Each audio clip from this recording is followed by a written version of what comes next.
Dear student, आगामी लोक लेखपाल की परीक्षा के लिए कुछ 3 टॉपिक ऐसे बढ़ाए गए हैं जिस पर विद्यार्थियों का अभी अभ्यास कम है। तो हम एक प्रयास कर रहे हैं ऐसे कि कुछ नए सवालों के साथ या उनके बेसिक कॉन्सेप्ट के साथ हम उन सवालों को हल कराएं जिसमें ज्योमेट्री पहले नंबर पर आता है। आप जानते होंगे रेखा गणित में तमाम चीज़ों के थ्योरम दिए हुए हैं और यह प्रमेय जब आपको समझ में आ जाते हैं तो उनके सवाल लगाना बहुत आसान हो जाता है। हम एक तरफ से कुछ सवाल लेते हैं और उन सवालों को हल करने की कोशिश करते हैं और उम्मीद करते हैं कि आपको वह बात समझ में आएगी। अगर आपको समझ में आती है तो इस तरह के वीडियो जारी रहेंगे तब तक जब तक आपकी तैयारी कंप्लीट ना हो जाए।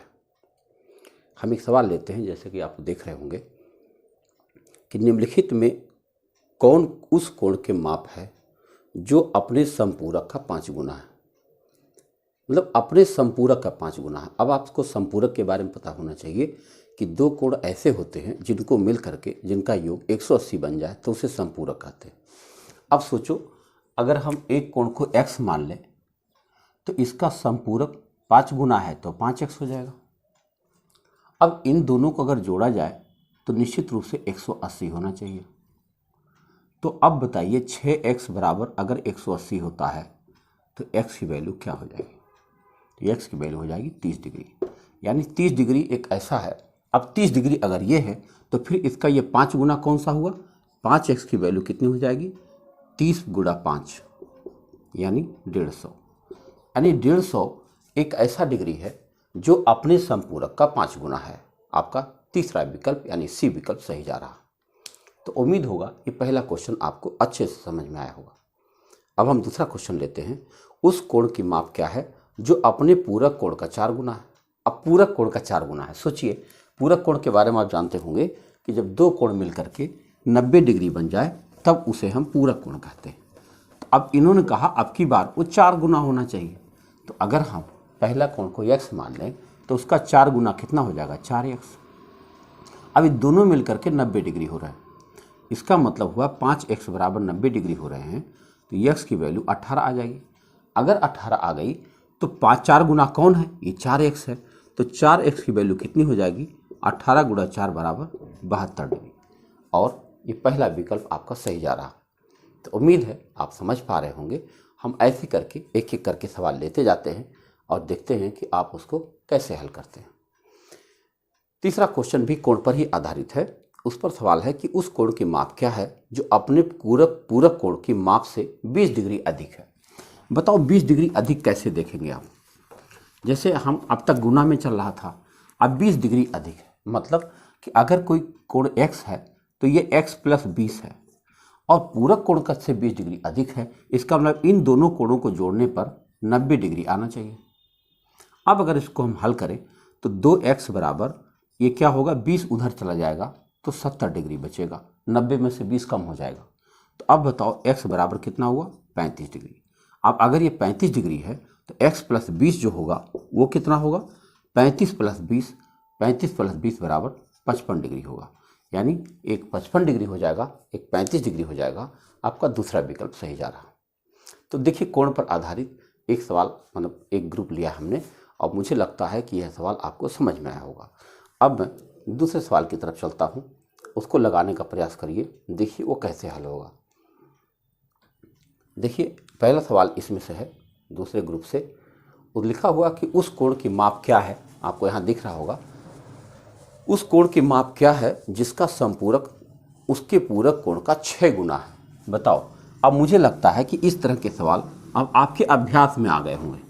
अब मुझे नहीं लगता है कि ये गलत होने जा रहा है। संपूरक कोण है जो 6 गुना है। मतलब ये हुआ कि अगर एक कोण x है तो वो 6x है और दोनों जोड़ करके कितना बन जाएगा? 180 गुण। संपूरक कोण उसके पूरक कोण का 6 गुना है। ध्यान रखना, पूरक कोण का 6 गुना है। बताओ पूरक कोण का 6 गुना है। सोचो कि उस कोण की माप क्या है जिसका संपूरक कोण उसके पूरक कोण का 6 गुना है। ऐसे नहीं होगा। देखो बहुत सही है। देखो ये सवाल बहुत अजीब है। कह रहा उस कोण की माप क्या है जिसका संपूरक कोण उसके पूरक कोण का 6 गुना है। मान लो कोई डिग्री x है तो इसका पूरक कितना होगा? पूरक अगर बात करें तो इसका पूरक होगा 90x, 90 माइनस एक्स। और अगर x डिग्री है तो इसका संपूरक क्या होगा? 180 माइनस एक्स। तो कह रहे हैं इसका जो संपूरक कोण है इसके पूरक कोण का 6 गुना है। यानी अब हम लिख सकते हैं 180 माइनस एक्स किसके बराबर है? 6 ब्रैकेट में 90 माइनस एक्स। ये अच्छा सवाल है, फिर से समझ लो। एक ऐसा कोण हमको चाहिए जिसका संपूरक कोण उसके पूरक कोण का 6 गुना हो। अब देखो कितने जल्दी से इसका उत्तर बनता है। 180 माइनस एक्स बराबर 6 9 में 54, 540 माइनस 6x। अगर हम 6x इधर लेकर आए तो यहाँ पे 1x घट कर 5x बचेगा, और 180 उधर लेकर जाएं तो घट जाएगा 360 हो जाएगा। 180 540 में से घट जाएगा तो फिर x की वैल्यू हो जाएगी 5 6 की 30, 5 7 35 और 5 दूना 10, 72 डिग्री। ये 72 डिग्री ही ऐसा कोण है, चौथा विकल्प आपका सही है, जिसका जो संपूरक कोण है इसके पूरक कोण का 6 गुना है। अच्छा सवाल है, बहुत अच्छा सवाल है। इसमें गलती होने के पर्याप्त चांस है।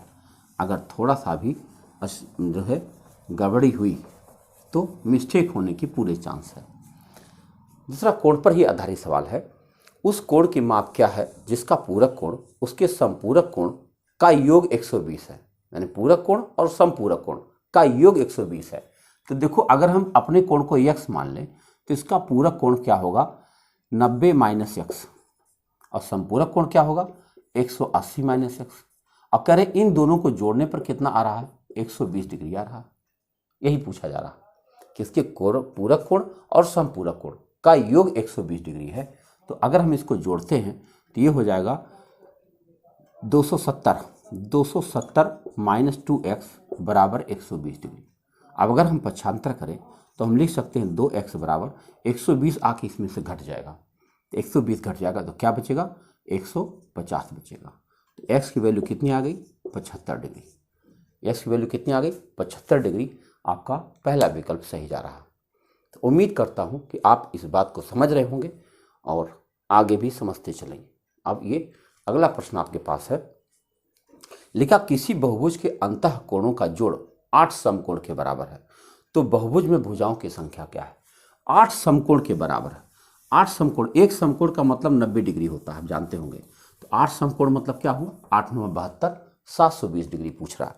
यानी एक ऐसा बहुभुज हमको चाहिए जिसके अंतः कोणों का योग 720 डिग्री हो जाए, क्योंकि 90 गुणा 8, क्योंकि 8 समकोण का रहा, 720 हमको चाहिए। हम जानते हैं अंतः कोणों का योग का जो फार्मूला है 2n-4 इंटू 90 कहो या n-2 इंटू 180 कहो, और ये बराबर किसके है? 720 के बराबर है। तो ये 120 जब उधर जाएगा तो क्या होगा? n-2 बराबर 18 चौक 72, 4 हो जाएगा। तो ये x की वैल्यू कितनी हो जाएगी? 6। यानी उसमें भुजाओं की संख्या कितनी है? 6। उम्मीद करता हूँ कि आप लोग ये सवाल समझ पा रहे होंगे। अब हम नेक्स्ट क्वेश्चन में चलते हैं।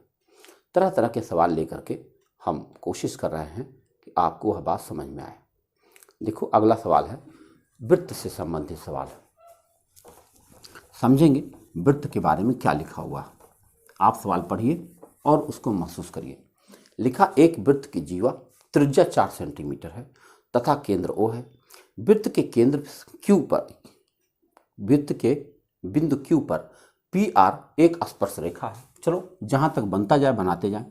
एक वृत्त है जिसका यह केंद्र है, उसका कोई बिंदु Q है, मान लो ये Q है, और इस पर एक स्पर्श रेखा है, ठीक है, और त्रिज्या 4 सेंटीमीटर है। यहाँ से इसको मिला दिया जाए तो ये 4 सेंटीमीटर, ठीक है, और इसका केंद्र O है। यहाँ तक बात ठीक है, स्पर्श रेखा। अब angle POR, where is R? Q पर PR, QR बिंदु Q पर PR एक स्पर्श रेखा है। अच्छा, PR एक स्पर्श रेखा, ठीक है। एंगल PQR, एंगल POR बराबर 90 डिग्री दिया। हमने थोड़ा सा बड़ा एंगल बना दिया, ये पूरा 90 डिग्री बता रहा। POR बराबर 90 डिग्री बता रहा, और OR की वैल्यू 5 सेंटीमीटर है, ये 5 सेंटीमीटर है। अच्छा, अब ओपी की वैल्यू दे रखा 20/3, ओपी, ये ओपी वैल्यू है 20/3। अच्छा, तो बताना है पी आर की लंबाई क्या है, यहां से यहां तक की लंबाई पूछा जा रहा। अच्छा सवाल है। देखो, आप दो प्रकार से इसको कर सकते हैं। अगर यहां पे 90 डिग्री कह दिया गया, अगर यहां पे एंगल पी ओ आर बराबर 90 डिग्री दे दिया गया है, तो आपको पता होना चाहिए 90 डिग्री पर ये आधार 5 सेंटीमीटर दे दिया और ये 20/3 दे दिया, तो यह एक समकोण त्रिभुज यहीं पर बन रहा है। और जब समकोण त्रिभुज बन रहा है तो इसको समकोण त्रिभुज का पाइथागोरस आराम से लगा सकते हैं। और दूसरा रास्ता था कि यहाँ से आप निकाल सकते हैं कि इसका भी अलग निकाल लीजिए और इसका भी अलग निकाल लीजिए, तब भी हो जाएगा, क्योंकि ये 4 पहले से दिया हुआ है, ये 4 दिया हुआ है, त्रिज्या 4 है। जो जब त्रिज्या 4 कह दिए और ये 5 कह दिए तो ये तो 3 सेंटीमीटर हो ही गया, आराम से हो गया कि नहीं हो गया बताओ। और अगर यहाँ पर हम बात करें तो ये 4 हमको पता है, ये 20/3 पता है। अब इसका स्क्वायर करेंगे, उसमें से 4 स्क्वायर माइनस कर देंगे तो भी हो जाएगा, नहीं हो जाएगा। तो इसकी वैल्यू पी क्यू की वैल्यू आ जाएगी, और पी क्यू वैल्यू आ जाएगी, क्यू आर की वैल्यू आ जाएगी, दोनों जोड़ देंगे। एक तरीका तो ये हुआ, और एक तरीका ये हुआ कि डायरेक्ट आप कर दीजिए। दो रास्ते आपके पास, तो दोनों करके दिखाता हूँ। आप समझ पा रहे हैं सवाल को? अगर समझने में कोई दिक्कत हो तो मैं फिर से बनाऊँ डायग्राम। यहाँ पे ऑलरेडी 90 डिग्री बना हुआ है और ये 5 सेंटीमीटर दिया और त्रिज्या 4 सेंटीमीटर पहले से मालूम है, तो ये 4 है, ये 5 है, कर्ण 5 है और ये लंब 4 है, तो ये 3 हो ही जाएगा। इसके अलावा ये 4 है और ये 20/3 है, तो ये क्यू आर की पी क्यू की वैल्यू मिल जाएगी। पी क्यू की वैल्यू क्या मिल जाएगी? √20/3 का स्क्वायर और -4 का स्क्वायर। अब बताओ ये कितना हो जाएगा? 400/9 और -16। अब देखो 16 9 144 होता है। अब 144 को जब आप घटाओगे ना, 144 को 400 में से घटाओगे तो 256 आ जाएगा, 256/9 आ जाएगा। और इसका वर्गमूल जब आप निकालेंगे तो आ जाएगा 16/3। अब बताओ 16/3 यहाँ से यहाँ तक है और 3 सेंटीमीटर ये है, तो 16/3 और +3 आप जोड़ोगे तो कितना हो जाएगा बताओ? ये पूरी लंबाई निकालना हो तो आप लिख सकते हो 16/3 और +3, तो 3 3 9 16 9 25, 25/3 सेंटीमीटर आपका उत्तर आ जाएगा। विकल्प नंबर डी सही है, चौथा। तो एक तरीका नंबर तो ये हो गया। एक तरीका हो गया कि इतना उलझने की जरूरत क्या है, जब हमको ये बात पता है, ये बात पता, तो हम डायरेक्ट क्यों ना निकाल दें? बोलो, आपको समझ में आ रहा? देखो, किसी भी सवाल को कोई एक तरीका नहीं होता है। 25/3 आ चुका है। अब हम इसी सवाल को दूसरे तरह से सोचते हैं कि मान लीजिए, मैं दोबारा बना के दिखाता हूँ। जब हमको यह बात पता ही है तो हम उसको दूसरे तरह से एक बार में ही क्यों ना सोच लें। देखो, ये जैसे है, ये केंद्र है ओ, और यहाँ से हमने ऐसे खींच दिया। अब इसको यहाँ से मिला दिया, इसको यहाँ से मिला दिया, और ये 90 पहले से पता है, ये 5 दिया हुआ है ऑलरेडी, और ये 20/3 दिया हुआ है ऑलरेडी। तो बताओ, ये आधार हो गया, ये लंब हो गया, कर्ण सीधे ना निकाल लेंगे तो कर्ण बराबर हो जाएगा, यानी अगर हम इसकी वैल्यू है P है, इसका नाम Q है, इसका नाम R है, तो अब हम पी आर की वैल्यू डायरेक्ट निकाल सकते हैं। पी आर बराबर हो जाएगा √20/3 का स्क्वायर और +5 का स्क्वायर। ऐसा हम करेंगे तो ये बन जाएगा 400/9 और +25। तो देखो 25 9 225 और +400, तो हो जाएगा 625। √625/9 हो जाएगा, और इसको जब छोटा मतलब वर्गमूल निकालेंगे तो कितना हो जाएगा? 25/3। तो आपका डायरेक्ट भी उत्तर आ गया। अब आपके ऊपर निर्भर करता है कि आप कौन सा तरीका फॉलो करते हैं। उम्मीद है आपको यह जरूर समझ में आया होगा।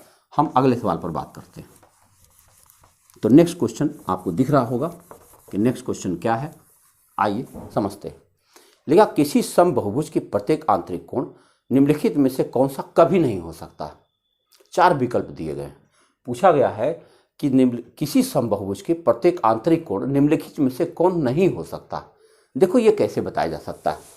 कोई बहुभुज है, उसका आंतरिक कोण कौन नहीं हो सकता, ये कैसे पता चल सकता है? बिल्कुल चल सकता है। इसलिए पता चल सकता है क्योंकि आपको एक जानकारी होना चाहिए, किसी भी बहुभुज के सभी बाह्य कोण मिलकर के 360 डिग्री होते हैं। तो अगर वो समबहुभुज है तो प्रत्येक बाह्य कोण बराबर भी होंगे। तो अगर बाह्य कोण जो भी होता है उससे एग्जैक्टली कटना चाहिए 360। अगर कट रहा है तब तो उत्तर आपका सही जाएगा, यानी हो सकता, और नहीं कट रहा तो नहीं हो सकता। आओ देखते हैं। 4 विकल्प हमारे सामने हैं। 150 है, 105 है, 108 है और 144। 4 में से हमको ये बताना है कि किसी समबहुभुज का आंतरिक कोण कौन नहीं हो सकता है। देखो, 150 अगर आंतरिक कोण है तो बाह्य कोण 30 होगा, और 30 से 360 कट सकता है, इसका मतलब ये हो सकता है। 105 अगर अंदर का है तो बाहर का कोण 75 होगा, और अगर बाहर का कोण 75 होगा तो 75 से 360 नहीं कट सकता, बस यही मिल गया। 108 अगर है तो वो 72 होगा, और 72 से 360 कट सकता है। 144 है, 44 और 6 50 और 30 80 यानी 36 होगा, 36 से 360 कट सकता है। यानी ये सारे हो सकते हैं, केवल यही 105 नहीं हो सकता। यानी अब आप बहुत दावे के साथ कह सकते हैं किसी बहुभुज का बाह्य कोण कभी भी अंतः कोण कभी भी 105 डिग्री नहीं हो सकता, चाहे जो डायग्राम बना लें आप। मज़ेदार होता है। देखो, अगर इस तरह से अगर आपके अंदर कॉन्फिडेंस पैदा होता है तो मुझे लगता है कि अब आपको सवाल समझने में दिक्कत ना आएगी। अगला प्रश्न है, एक समबहुभुज के आंतरिक कोणों का योगफल 1080 है, तो उस बहुभुज में कितनी भुजाएं हैं? 1080 बोल रहा। आपको अभी अभी एक सवाल ऐसा हुआ था, हमने कहा था कि अगर सभी अंतः कोणों का योग निकालना है तो आप n-2 इंटू 180 कर सकते हैं, इतना ही होना चाहिए। अब वो कह रहा कितना है, 1080 है। तो बताओ 18 छक्के 108, n-2 बराबर 18 छक्का 108, 6 कह दिया आपने, तो n बराबर क्या हो जाएगा, 6 + 2 = 8। यानी उस बहुभुज में, समबहुभुज में कुल 8 भुजाएं हैं। बी विकल्प आपका सही जा रहा है। अगला प्रश्न देखता हूं। अगला प्रश्न देखो, अगला प्रश्न क्या है, लिखा है दो वृत्तों के केंद्रों पर दो बराबर लंबाई की चाप 60 डिग्री और 75 डिग्री के कोण बनाती है, तो दोनों वृत्तों की त्रिज्याओं का अनुपात बताओ। क्या मजेदार सवाल है। देखो, अच्छा सवाल है ये। अच्छा क्यों है, देखो, एक वृत्तीय है, एक वृत्तीय है। अब क्या कह रहे हैं कि यहां से ऐसे इनके केंद्र से ऐसे बनाओ, और चाप की लंबाई बराबर कह रहे हैं, चाप की लंबाई बराबर कह रहे हैं कि दो बराबर चाप है, और इसमें मान लो ये 60 डिग्री है और ये मान लो 75 डिग्री है।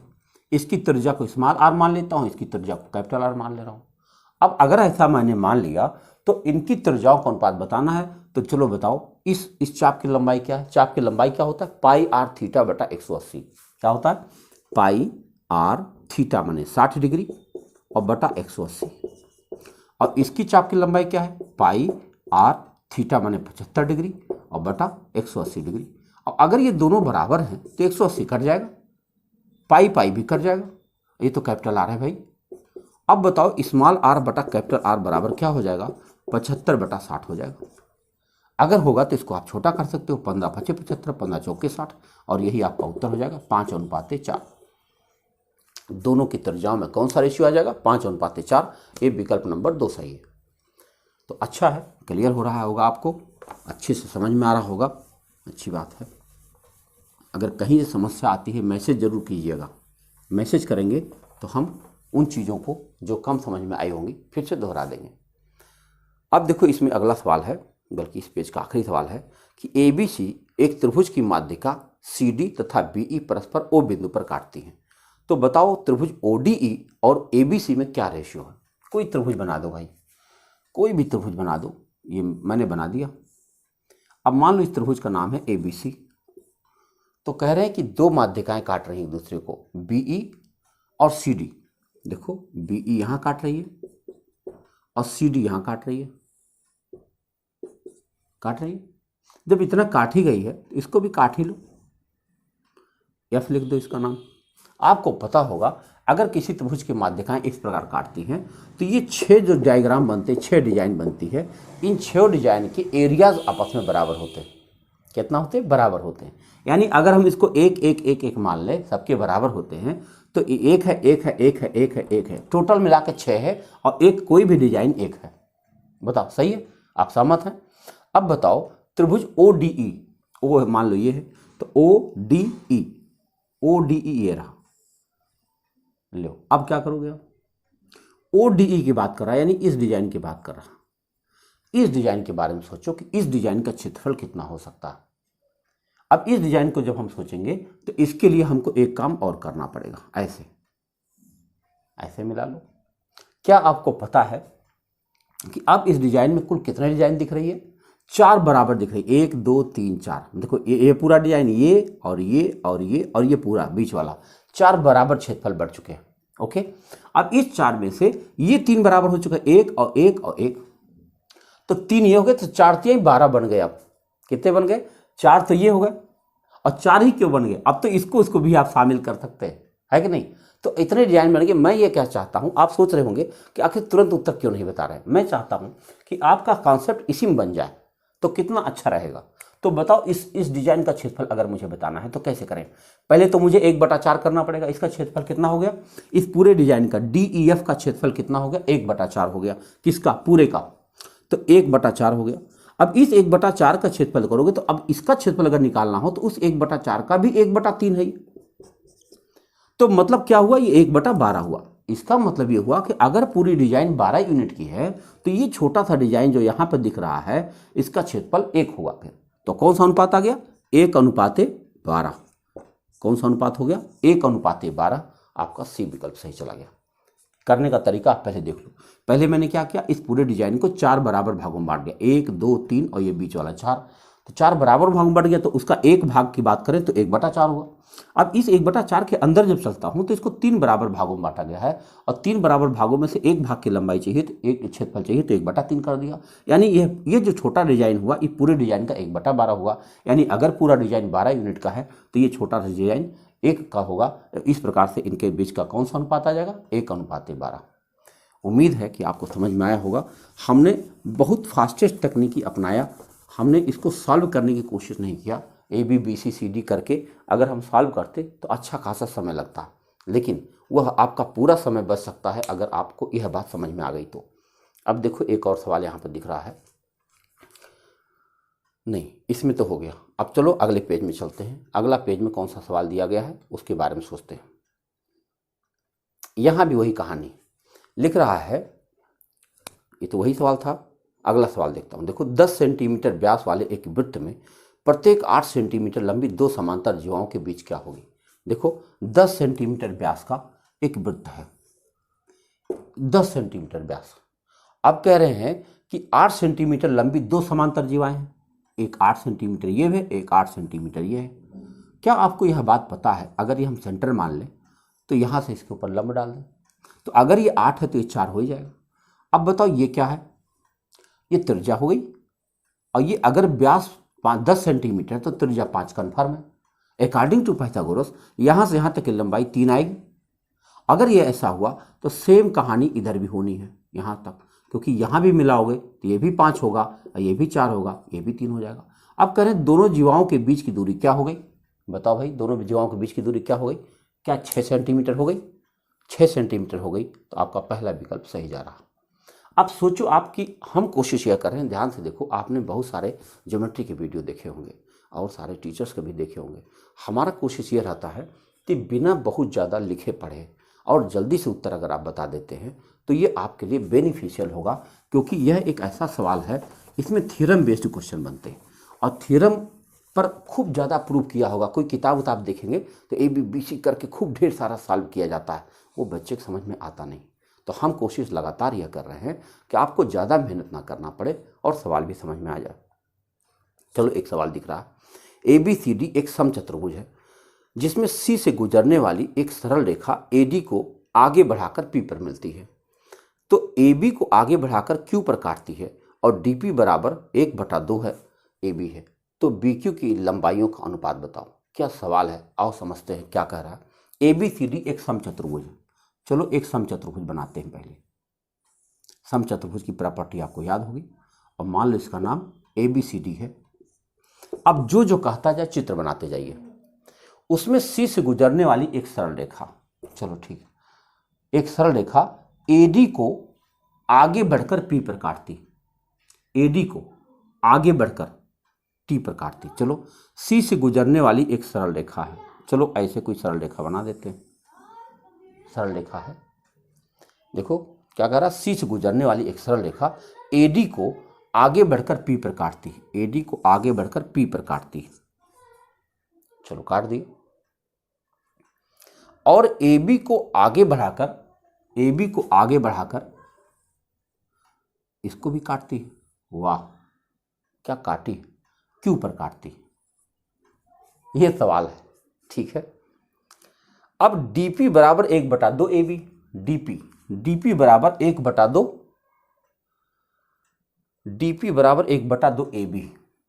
ए बी, इसका आधा ये है, मतलब ये आधा है। तो क्या करें हम इसको आधा को, अगर हम इसको ए बी को 2x मान लें तो सब सारी की सारी 2x बनती चली जाएगी, क्योंकि समचतुर्भुज है।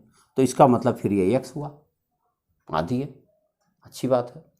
तो बी क्यू तथा ए बी के लंबाइयों का अनुपात बताओ। बी क्यू यानी ये लंबाई चाहिए, बी क्यू तथा ए बी के लंबाई, ए बी को हम लोग 2x मान ही लिए हैं। आओ समझा जाए।